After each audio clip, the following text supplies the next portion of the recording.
I may not do this. Okay, so this is week 2 of storytelling. We're going to do another fable today. And I always pick specific fables because I like the message. Okay, so just a review. A fable, I'm not even looking at my board because I don't need to.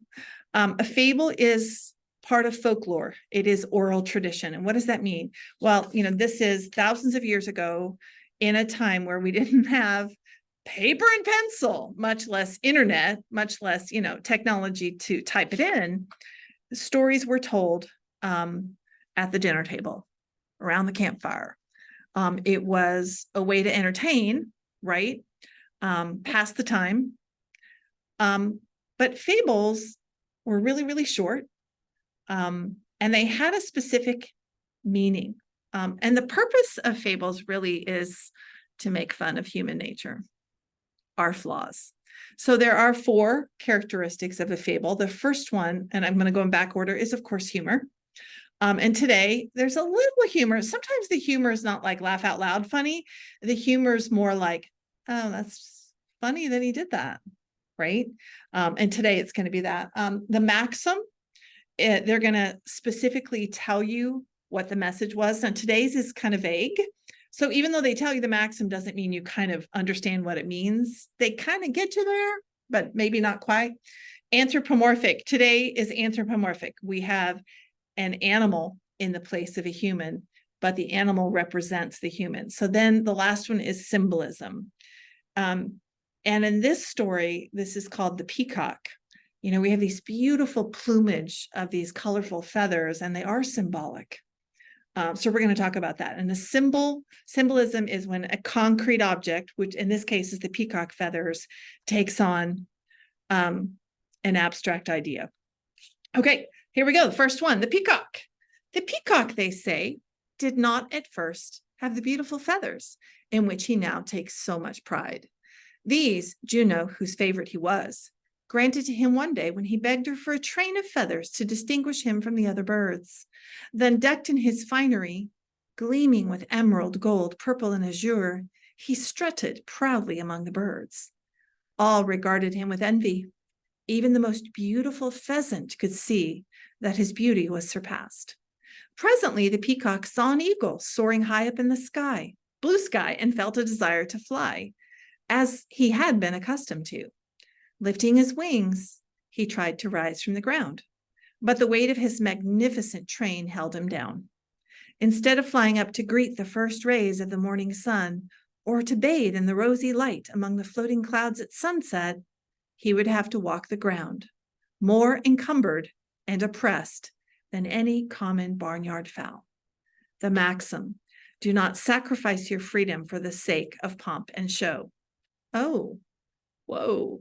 So interesting. I had to go back in and look up some information on the peacock. By the way, the male is called a peacock. The female is called a peahen.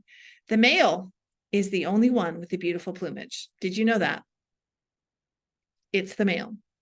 They aren't born with it. The little peafowl, the little babies, they're not born with it. And here's what I didn't know about them. You can take off the peacock feathers.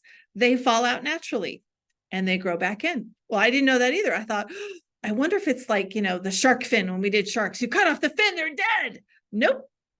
They actually shed every year because their feathers are supposed to attract the female mate. So that's what they do. They fan their feathers to attract a female mate. So I just thought that was really fascinating that it's the male, right? That's the beautiful one. And they can lose their feathers and they won't die. They will grow back. So pretty cool facts. Okay, so let's talk about it. Do not sacrifice your freedom for the sake of pomp and show. I don't think that that's the entire message of the story. What do you think that means? Probably that it means like the peacock's kind of selfless. Selfless or selfish? Selfish. Yeah. Okay, let's turn the page. So I wanted to kind of go through the story elements. We're going to do that every week. You're welcome, because I'm going to give you the lead here in the plot development. Okay, the basic story elements in every story. who, what, where, when, why, how. So the characters here, we've got Peacock, Juno, and the other peacocks. Now, Juno, I don't know if that's a reference to Roman mythology, because she's basically the head, right? The head. So I don't know what that reference is, but I'm guessing Juno in this case is someone like a goddess who has the power to grant him wishes.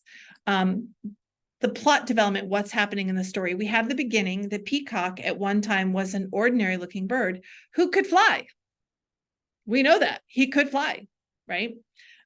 Juno granted him his wish to have beautiful feathers. I love that. And this time I read it, I didn't remember that he was her favorite. It's funny, you read them over and over again and little things you pick up. And he showed them off. Now, I don't know about you, Viomini, but when I get something new, I kind of want to show it off. That's not necessarily a bad thing. You're kind of, like, look at my new coat. Like, look at my new dress. Isn't it pretty? So I don't fault him for that, right? I understood that. And that's human nature here. The climax is the turning point in the story. The peacock sees an eagle and wanted to fly like he used to be able to do. So, he's on the ground, happy. His friends are admiring him. Look at my beautiful plumage. And then here's this moment. Whoa, he's admiring another bird. If you know anything about an eagle, just this massive wingspan. They are majestic. We have one that flies above my house. I'm like, what is he doing? But you're so beautiful. The peacock attempts to fly, but his feathers weigh him down. Now, true story. I looked this up. I wanted to know. Peacocks can fly, even with their heavy trained plumage. Now, they don't get up off the ground very high, though. I'll be honest with you there. So it's not that peacocks can't fly, but they can't fly. Do you know what I mean? Like, they can get air off the ground, but not like soar in the clouds. No. The peacock realized, this is the conclusion, he would have to walk around instead of fly from then on. So when being granted this wish, it cost him something else. Do you think that's true in life? Sometimes when we get what we dream of or what we want, sometimes there's a cost, there's a price that we pay. Yeah. Right? I know that you moved and you got a bigger house and you got a nicer house, right? But what was the cost? Was it farther away from everything? Yeah. Yeah. And maybe that was worth it, right? I kind of did the same thing. I moved from Coppell back to Dallas, back to Irving, and then we just moved to Castle Hills. I love it. I didn't think I would love it, but I love it. But it's a little farther to my office. So there's a little bit of a cost. I have to leave a little earlier. I have to plan a little bit more. I have to bring food with me. But you know what? Totally worth it. And that may be what you feel like in your house. Now that you've acclimated, you're like, totally worth it. Glad we did it, Okay, so the setting, obviously the when, fables are old, so we can say hundreds, if not thousands of years. The assumption here, though, is in nature. If you have a bevy of other peafowl, this is probably some kind of farm. The conflict, a story cannot work without a conflict. And here the conflict is pride, right? His pride made him ask for the most beautiful feathers of all. This is an interesting conflict because he created the conflict himself. It wasn't with someone else. It was his internal conflict. So many stories, we don't have internal conflict. When the peacock sees an eagle and remembers how wonderful it felt to fly, before he asked for his beautiful plumage, he realizes, oh, I got what I wanted, but there's a cost. I can't fly like I used to. In fables, the how is the theme. The maxim explains what the readers should have learned. And in my opinion, it's vanity has a price. Vanity is when you want to draw attention to yourself. You want others to think highly of you. The peacock was more concerned about his looks and being the most handsome that he failed to realize when he asked for beautiful feathers, it came with a cost and he could no longer fly. Okay, so I found another one very similar, the peacock and the crane. So I like this because it's kind of a closure. A peacock puffed up with vanity, here it is, Vanity, met a crane one day, and to impress him, spread his gorgeous tail in the sun. This is what he does. This is what peacocks do, okay? Look, he said, what have you to compare with this? I am dressed in all the glory of the rainbow, while your feathers are gray as dust. The crane spread his broad wings and flew up toward the sun. Follow me if you can, he said. But the peacock stood where he was, among the birds of the barnyard, while the crane soared in freedom far up into the blue sky. The maxim, the useful is of much more importance and value than the ornamental. Okay, I picked this on purpose because it's a compliment, isn't it? It's like a complimentary story. He's boasting, he's bragging here. Agreed? Also a sign of vanity. So if you turn to the next page, I, of course, you know me, found my definition of vanity: showing excessive pride and admiration of one's own appearance or achievements. Vain behavior is conceited, self-absorbed, egotistical, prideful. Someone is pretentious, cocky, narcissistic. We did that in the story last year. The opposite of prideful is modest. So just to give you a sense what the opposite is, and this is not in your essay today, and it could have been, I could have done a whole second body paragraph in Viomini. Guess why I didn't? Because it's back to school and I was being super nice. You're right. I did one body paragraph today for back to school. You're welcome. I could have, and I thought about doing vanity and modesty. Modesty is the quality of being agreeable and confident without trying to draw attention and make people notice one's abilities or achievements.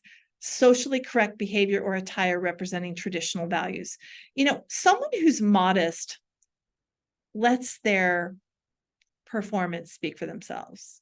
You know, they're humble, respectful, unassuming, unpretentious, meek, low-key. You know, someone who is the GOAT of gymnastics, by the way, Simone Biles. I'm just going to give you a real-life application here. I don't know if you know this. She competed over the weekend. They think she's trying for the 2024 Summer Olympics. And I think she doesn't want it to end the way it ended. You know, she had just an awful mental breakdown during the pandemic. And I just think she wants to change that.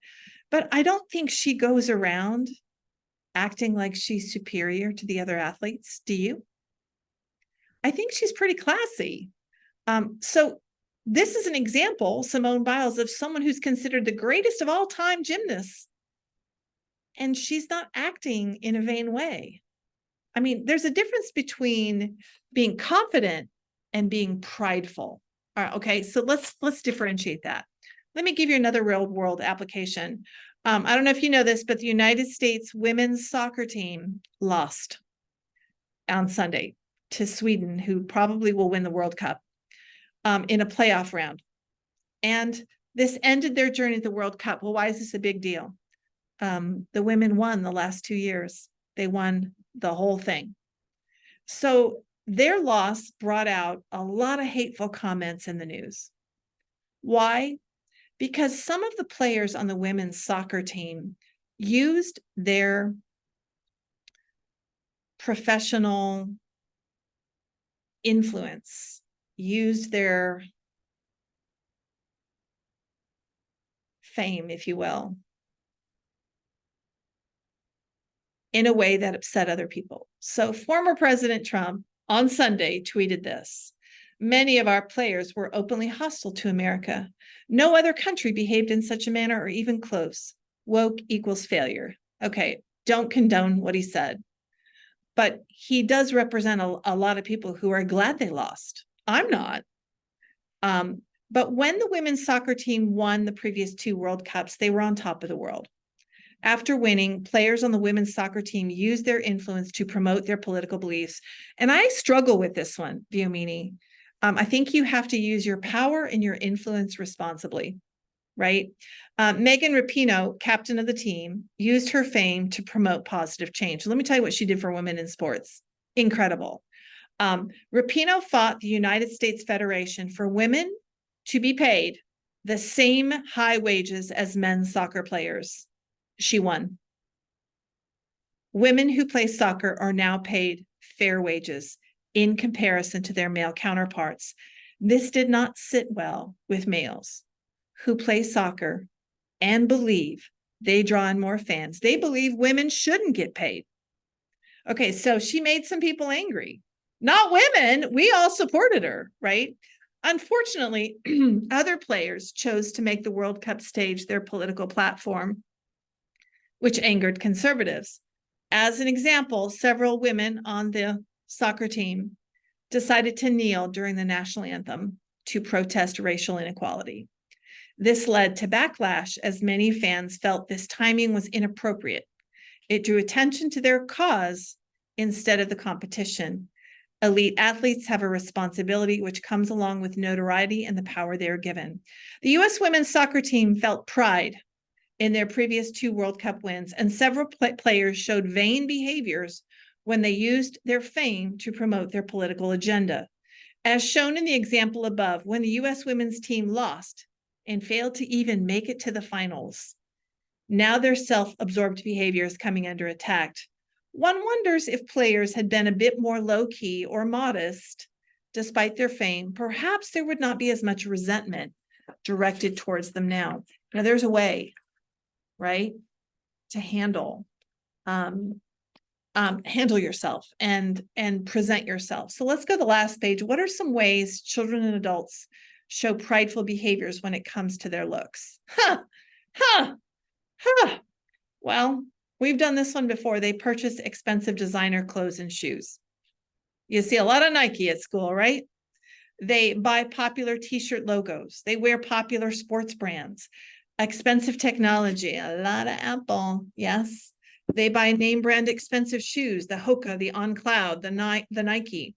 Maybe they highlight, color their hair. They wear expensive jewelry, piercings, tattoos, cosmetic surgery. And yes, Viomini, 16-year-olds are asking for cosmetic surgery for their birthday. Yeah. Wear revealing clothing such as short shorts or mini dresses. Buy pricey backpacks to show off. Any of this resonate with you? Okay. What are some ways children and adults show prideful behaviors when it comes to their possessions? They drive expensive cars. They live in large $1 million homes. They go on pricey vacations. They throw elaborate parties. They go to concerts of famous artists like Taylor Swift. They attend NBA, NFL, NHL, or MLB games, which, by the way, are expensive. They have to be seen with the right social group. And all of this is perfectly presented on social media, right? So think about the fable about the peacock and how he wanted to stand out from everyone else. I love this story because that's what social media is. That's exactly how kids use it and adults today. It's human nature to want to be noticed, but it should be for the right reasons. People do judge each other, but what's on the outside should never be more important than someone's character and what actions they take to make their world a better place. There's nothing wrong with wanting to look nice. I was just telling the young lady that I was interviewing, I love to dress up. I love to look nice. I'm kind of a bit of a clothes horse. But there's something wrong when we go to extremes and change our appearance on the outside to get noticed. This is a sign that our priorities might be skewed and that we're focusing on the wrong things. So a problem occurs when kids and adults fall into the same trap as the peacock. And there's a reason it's a fable, because we do. Okay, so our outline, one body paragraph here. The lead, fables are stories passed down from long ago because they focus on flawed human nature. The message resonates with people in any generation. Then you introduce the peacock, and then you summarize it. Well, I already did it for you. Go to the plot development, put it in your own words. You want to tell the story of the peacock. And then you're going to relate it to the thesis, which is what we're going to prove today. School-age children look at the materialism in their culture and often falsely believe placing importance on physical possessions will make them feel better about themselves. but their prideful behavior can make them focus on the wrong things. So here's what we're going to do. Children from the world learn from the world they live in, which means because materialism is prevalent around the world, students often display peacock-like behavior in school settings to impress their peers. So here's what I'm going to do. I'm going to read the back, which is my example paragraph, and tell you what I want you to do. One example of a student showing vain behavior, and I just made it up, the meaning off the top of my head. One of the hottest items sold today are Apple products, from smartphones to MacBook Pro laptops, iPads, Apple Watches, and AirPod earbuds. As an example, Rahi comes from an affluent family who will buy her anything she wants. The first week of school, she was showing off her brand new $265 Apple second generation AirPods. At first, her friends showed interest because they were they were the latest updated Apple product, and most of their parents refused to buy them as they were too expensive. After a few days of listening to Rahi bragging, her friends soon became fed up because she used her cool purchase to try to win over new friends. If Rahi continued to act this way, her friends planned to ditch her. So I want you to show extreme vanity. Okay, second body paragraph. When a sports athlete might exhibit cocky behavior, thinking they're better than others. In sports, confidence is fine. But when a top player acts as if he's better than anyone else on the team, this will cause his teammates to turn against him. For example, Sam was over 6 feet tall in middle school, so the basketball coaches recruited him, giving him more personal attention. Unfortunately, Sam's ego grew to the point where he told his teammates he was the best player on the team, and they were lucky because they probably could not win as many games without him. These self-promoting words did not sit well with his teammates, who just wanted to play basketball without all the drama. Eventually, Sam's egotistical actions caused the players to want to quit the team. So I want you to show there's a cost when someone acts with vain behavior. The last one, you're going to like this one. Students draw attention to themselves when they boast about their high grades. When it comes to academics, kids today are competitive. She's smiling, trying to one-up each other. When Ansh was a sophomore in high school, he earned a perfect score on the SAT. This is a true story. I actually had somebody have a perfect score. After this happened, he posted his results on social media, purposely trying to gain attention. If that were not enough, when Ansh was at school, he always mentioned how smart he was and how he could choose any Ivy League college he wanted. Pretty soon after this happened, his peers at school started to distance themselves from him, not wanting to be part of his academic group. They felt like Ansh spent too much time promoting himself and not enough time hanging out with his friends. Ansh did learn an important social skill, which was how important it is to make friends feel valued and share what was going on in their lives. Okay, so yeah, you learn that when your friends ditch you. Conclusion, you asked me to tell you. When students take too much pride on acquiring material possessions, they often lose sight of what truly matters, as was shown in the peacock. A materialistic viewpoint is described as the belief system where what a person buys and owns will make them happy. The problem is material goods such as clothes, shoes, houses, and cars can cloud a person's mind and judgment, as shown in the fable. The peacock was initially satisfied with all the attention and enjoyed being the envy of all the other peacocks. However, he gave up flying, which gave him joy. The story is a reminder to place importance on what truly matters in life, such as conversations with friends, a meal shared with family, playing with a pet, or taking a walk outside in nature. The story is relatable today because kids buy into the materialistic belief that buying and having possessions is the key to happiness. What often happens is they buy more and more possessions because things can never fill the void. So it's an application in the conclusion. All right. And I don't expect you to know that yet. That's why I model it for you. All right. You good to go? What'd you think of this one today? Did you learn something different? This is different from anything I've ever done. Yes? Yeah. All right. Okay. So I will see you not this Saturday, but the following Saturday, Saturday the 19th. Is that correct? Yeah. Awesome. I'm so excited. I haven't seen you in 3 months. All right. Take care and have a good week. Hey, have a great first day of school. Thank you. You're welcome.